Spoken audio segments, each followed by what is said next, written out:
ಸಚಿವ ಭೈರತಿ ಸುರೇಶ್ ವಿರುದ್ಧ ಕಾಂಗ್ರೆಸ್ನ ಹೈಕಮಾಂಡ್ ಗರಂ ಆಗಿದೆ.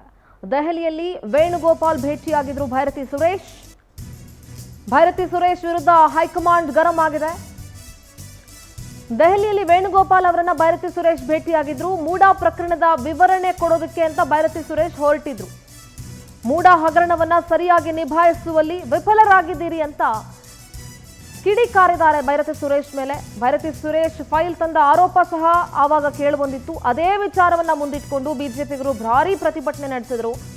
53 ಕೋಟಿ ಹಗರಣ ಆಗಿದೆ ಅಂತ ಬಿಜೆಪಿಗರು ಆರೋಪ ಹೊರಿಸಿದ್ರು. ಹೀಗಾಗಿ ಸಚಿವ ಭೈರತಿ ಸುರೇಶ್ಗೆ ವೇಣುಗೋಪಾಲ್ ತರಾಟೆಗೆ ತೆಗೆದುಕೊಂಡಿದ್ದಾರೆ ಅನ್ನುವಂಥ ಮಾಹಿತಿ ಸಿಕ್ಕಿದೆ.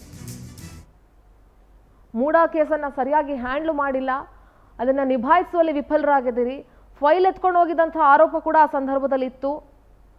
ಹೀಗಾಗಿ ಇದನ್ನ ಸರಿಯಾಗಿ ನಿಭಾಯಿಸುವಲ್ಲಿ ನೀವು ಫೇಲ್ಯೂರ್ ಆಗಿದ್ದೀರಿ. ಬಿಜೆಪಿಗೆ ಇದೊಂಥರ ಅಸ್ತ್ರ ಆಯ್ತು. ಬಿಜೆಪಿ ಇದನ್ನ ದೊಡ್ಡ ಹೋರಾಟ ಕೂಡ ಮಾಡಿತ್ತು.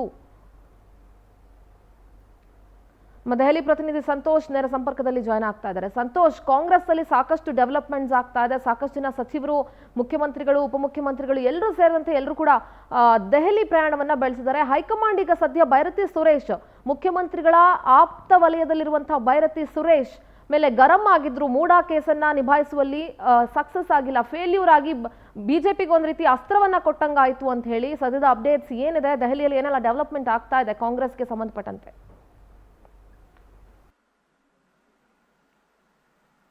ಸಿಂಧೂರ, ಪ್ರಮುಖವಾಗಿ ದೆಹಲಿ ಪ್ರವಾಸದಲ್ಲಿದ್ದಂತಹ ಮುಖ್ಯಮಂತ್ರಿ ಸಿದ್ದರಾಮಯ್ಯನವರು ಹಾಗೂ ಡಿಸಿಎಂ ಡಿಕೆ ಶಿವಕುಮಾರ್ ಅವರು ಕೇಂದ್ರದ ಹೈಕಮಾಂಡ್ ಮಟ್ಟದ ಕಾಂಗ್ರೆಸ್ ನಾಯಕರುಗಳನ್ನ ಭೇಟಿಯಾಗುವಂತದ್ದು ಸಹಜವಾಗಿರುತ್ತೆ. ಯಾಕೆಂತ ಹೇಳಿದ್ರೆ ದೆಹಲಿಗೆ ಬಂದಾಗ ಪ್ರಮುಖ ಅವರ ಕೇಂದ್ರದ ನಾಯಕರುಗಳನ್ನ ಭೇಟಿ ಆಗ್ತಾ ಇರ್ತಾರೆ.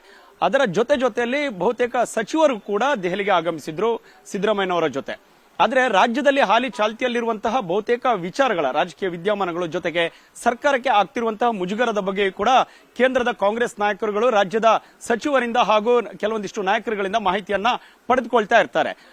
ಅದೇ ರೀತಿಯಾಗಿ ಸಿದ್ದರಾಮಯ್ಯನವರು ಭೇಟಿಯಾದ್ರು. ಅದಾದ ಬಳಿಕ ಸ್ವಲ್ಪ ಹೊತ್ತಿನ ಬಳಿಕ ವೇಣುಗೋಪಾಲ್ ಭೇಟಿಯಾಗುವುದಕ್ಕೆ ಭೈರತಿ ಸುರೇಶ್ ಹಾಗೂ ಸಿಎಂ ಕಾನೂನು ಸಲಹೆಗಾರರಾದಂತಹ ಪೊನ್ನಣ್ಣ ಇಬ್ಬರೂ ಕೂಡ ತೆರಳಿದ್ರು. ಆದ್ರೆ ವೈಯಕ್ತಿಕವಾಗಿ ನೇರವಾಗಿ ಭೈರತಿ ಸುರೇಶ್ ವಿರುದ್ಧ ವೇಣುಗೋಪಾಲ್ ಅವರು ಅಸಮಾಧಾನವನ್ನ ಜೊತೆಗೆ ಒಂದು ರೀತಿಯ ವಾಗ್ದಾಳಿಯನ್ನ ನಡೆಸಿದ್ರು ಅಂತ ಹೇಳಿದ್ರೆ ತಪ್ಪಾಗ್ಲಿಕ್ಕಿಲ್ಲ. ಯಾಕೆಂತ ಹೇಳಿದ್ರೆ ಸುರೇಶ್ ಎರಡು ವಿಚಾರಗಳಲ್ಲಿ ಅವರು ತಮ್ಮ ಒಂದು ತಮ್ಮದೇ ಆದಂತಹ ವಿಚಾರದಲ್ಲಿ ಅವರು ಹಿಡಿತವನ್ನ ಸಾಧಿಸಿದ್ರ ಅಂತ ಕೇಂದ್ರದ ನಾಯಕರುಗಳಿಗೆ, ಕಾಂಗ್ರೆಸ್ ನಾಯಕರುಗಳಿಗೆ ಮಾಹಿತಿ ಇತ್ತು. ಯಾಕೆಂತ ಹೇಳಿದ್ರೆ ಮೂಢ ವಿಚಾರವನ್ನ ಸಂಪೂರ್ಣವಾಗಿ ನಿಭಾಯಿಸಿದ್ದು ಒಂದು ಕಡೆ ಭೈರತಿ ಸುರೇಶ್ ಫೈಲ್ಗಳನ್ನ ತೆಗೆದುಕೊಂಡು ಬಂದ್ರು ಅಂತ ಆರೋಪವನ್ನ ಮಾಡಿದ್ದು ಬಿಜೆಪಿಯವರು ದೊಡ್ಡ ಮಟ್ಟದಲ್ಲಿ ಹೋರಾಟ ಮಾಡಿದ್ರು. ಅದನ್ನ ಸರಿಯಾಗಿ ನಿಭಾಯಿಸುವಲ್ಲಿ ಭೈರತಿ ಸುರೇಶ್ ವಿಫಲರಾದ್ರು. ಜೊತೆಗೆ ಅವರ ಮೇಲೆ ಕೇಳಿ ಬಂದಂತ ಆರೋಪದ ಸಂದರ್ಭದಲ್ಲೂ ಕೂಡ ಅವರು ಯಾವುದೇ ರೀತಿಯಾದಂತಹ ಸರಿಯಾದ ಸ್ಪಷ್ಟನೆಯನ್ನು ಕೊಡುವುದಕ್ಕೆ ಜೊತೆಗೆ ಮುಖ್ಯಮಂತ್ರಿ ಸಿದ್ದರಾಮಯ್ಯ ವಿರುದ್ಧ ಯಾವುದೇ ರೀತಿಯಾದಂತಹ ಒಂದು ಕಪ್ಪು ಚುಕ್ಕೆ ಇರಲಿಲ್ಲ.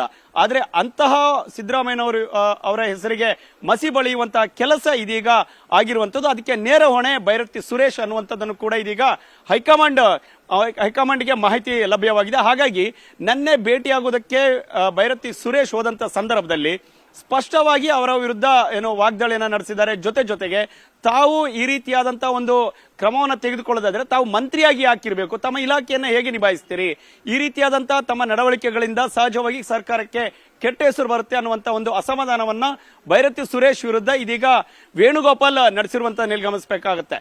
ಒಂದು ಈ ವಿಚಾರ ಆದ್ರೆ, ಇನ್ನು ಇತ್ತೀಚೆಗೆ ಚಾಲ್ತಿಯಲ್ಲಿರುವಂತಹ ಹನಿ ಟ್ರಾಪ್ ವಿಚಾರದಲ್ಲಿ ತಾವು ವಿಧಾನಸಭೆಯಲ್ಲಿ ಇದನ್ನ ಮತ್ತೊಬ್ಬ ಅನ್ಯ ಪಕ್ಷದ ಶಾಸಕರಿಗೆ ಚೀಟಿಯನ್ನ ರವಾನೆ ಮಾಡಿದ್ದು ಎಷ್ಟರ ಮಟ್ಟಿಗೆ ಸರಿ, ಈ ರೀತಿಯಾದಂತಹ ನಡೆಯನ್ನ ಯಾಕೆ ತೆಗೆದುಕೊಂಡ್ರಿ, ಇದೆಲ್ಲ ಬೆಳವಣಿಗೆಗಳು ಕೂಡ ನಮ್ಮ ಹಂತಕ್ಕೆ ಬಂದಿದೆ. ಆದ್ರೆ ಇದು ಅವಶ್ಯಕತೆ ಇತ್ತ, ಅದು ಕೂಡ ಆ ಒಂದು ಸ್ಥಳದಲ್ಲಿ ವಿಧಾನಸಭೆಯಲ್ಲಿ ಅದನ್ನ ಪ್ರಸ್ತಾಪ ಮಾಡುವಂತಹ ಅವಶ್ಯಕತೆ ಇತ್ತ, ಯಾಕೆ ಪ್ರಸ್ತಾಪ ಮಾಡೋದಕ್ಕೆ ತಾವೆಲ್ಲರೂ ಕೂಡ ನಿರ್ಧಾರವನ್ನು ಮಾಡಿಕೊಂಡ್ರಿ, ಪದೇ ಈ ವಿಚಾರವನ್ನ ಅಲ್ಲೇ ಸಭೆಯನ್ನ ನಡೆಸಿ ಅಂತಿಮವಾಗಿ ಅಲ್ಲಿ ಪ್ರಸ್ತಾಪ ಮಾಡುವಂತಹ ನಿರ್ಧಾರಕ್ಕೆ ಬಂದಿದ್ದು ಯಾಕೆ?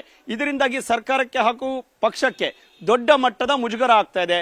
ಕೇಂದ್ರ ಮಟ್ಟದಲ್ಲೂ ಕೂಡ, ದೆಹಲಿ ಮಟ್ಟದಲ್ಲಿ, ಜೊತೆಗೆ ರಾಷ್ಟ್ರೀಯ ಮಟ್ಟದಲ್ಲೂ ಕೂಡ ಕಾಂಗ್ರೆಸ್ ಪಕ್ಷಕ್ಕೆ ಈ ಒಂದು ವಿಚಾರದಿಂದ ಮುಜುಗರವನ್ನ ಎದುರಿಸಬೇಕಾದಂತ ಸನ್ನಿವೇಶ ಉಂಟಾಗ್ತಾ ಇದೆ. ಸಂತೋಷ್, ಥ್ಯಾಂಕ್ ಯು ಸಂತೋಷ್ ನಿಮ್ಮೆಲ್ಲ ಮಾಹಿತಿಗಾಗಿ.